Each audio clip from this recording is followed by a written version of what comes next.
Hello साथीहरु, के तपाईहरुले स्वर्ग देख्नु भएको छ? अवश्य पनि देख्नु भएको छैन होला। यदि स्वर्ग देख्न चाहनुहुन्छ भने ल आउनुस्।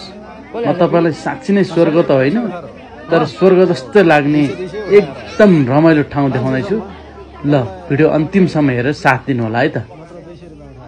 यो तपाईहरुले देखिरहनु भएको मन्दिर काभ्रेपलाञ्चोक जिल्ला पनौती नगरपालिका वडा नम्बर 6 मा रहेको शारदा देवीथान मन्दिर हो। यो मन्दिर एकदम हाइटमा रहेको छ र एउटा किल्लामा अवस्थित रहेको छ। यो मन्दिरमा श्रद्धालु भक्तजनहरू दर्शन गर्नको लागि घण्टौं हिँडेर जाने गर्दछन्। विशेष गरी दशैंको बेला यो मन्दिरमा अत्यधिक भिडभाड लाग्ने गर्दछ। यो देवीथानको दर्शन गर्यो भने आफूले मनले चाहेको पुग्छ भन्ने जनविश्वास रहेको छ। त्यसकारणले गर्दा घण्टौं हिँडेर भए पनि श्रद्धालु भक्तजनहरू जाने गर्दछन्। यो मन्दिरबाट चारैतिर देख्ने दृश्यले साँच्चै नै मन लोभ्याउने छ। यहाँ आन्तरिक तथा बाह्य पर्यटकहरू एकदमै जाने गर्दछन्। के तपाई पनि यो ठाउँ घुम्न जान चाहनुहुन्छ? यदि घुम्न जान चाहनुहुन्छ भने तपाईले एक दिन समय दिनुपर्ने हुनेछ। तपाईले एक दिनमा सबै घुमेर घरमै फर्कन सक्नुहुन्छ।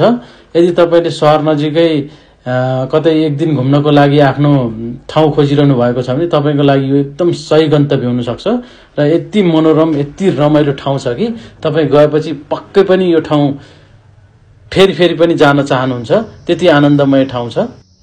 यो ठाउँ जानको लागि काठमाडौँबाट पनौती 1.5 घण्टा र पनौतीबाट नौबिसे फाँट हुँदै तपाई मास्तिर उकालो उक्लिन सक्नुहुन्छ र नौबिसे फाँटको यो मनोरम दृश्य हेर्दा तपाईलाई एकदमै आनन्द हुनेछ। जब तपाई यहाँ नौबिसे फाँटबाट माथि उकालो उक्लिनुहुन्छ, जंगलमा यति रमाइलो दृश्यहरू देखिन्छन्। बाटैभरि फुलेका जंगली च्याउहरूसँग तपाई मजा लिँदै जान सक्नुहुन्छ। बाटोमा फुलेका जंगली च्याउहरूसँगै रमाइलो गर्दै गर्दै र त्यहाँ फुलेका फलहरू पनि टिप्दै तपाई माथि अगाडि बढ्नुहुन्छ। जब अगाडि बढ्दै जाँदाखेरि तपाईले त्यहाँ मदन आश्रित पार्क देख्नुहुन्छ। अनि मदन आश्रित पार्क सँगसँगै त्यहाँनेर एउटा पिकनिक स्पट पनि देख्न सक्नुहुन्छ।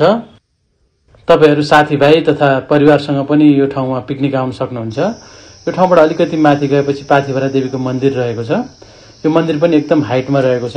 यो मन्दिर चाहिँ ताप्लेजुङमा रहेको पाथिभरा देवीको प्रतिमा हो भनेर भन्दछन् यहाँका स्थानीय बासिन्दाहरू। पाथिभरा देवीको दर्शन गरेर तपाई मास्तिर उक्लिनुहुन्छ। मास्तिर उक्लिसकेपछि त्यहाँबाट देखिने एकदम रमाइलो दृश्यले तपाईलाई अझ पनि मन लोभ्याउनेछ।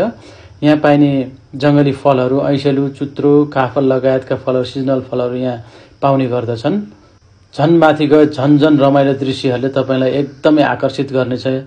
यति रमाइलो महसुस गर्नुहुन्छ, तपाई स्वर्गमै आएको महसुस हुनेछ तपाईलाई।